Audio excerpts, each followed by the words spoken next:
Lahat ng old circuit ng TV ay talagang ang ginagamit nila na bilang coil yung copper wire.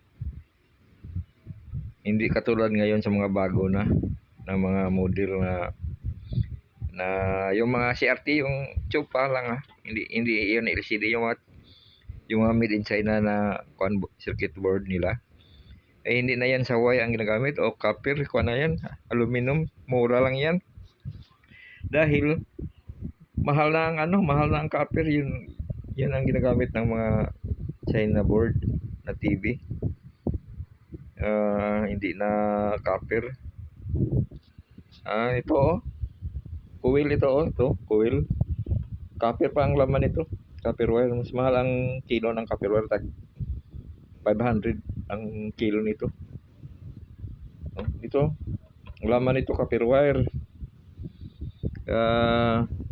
Ito ano ba yun? Ito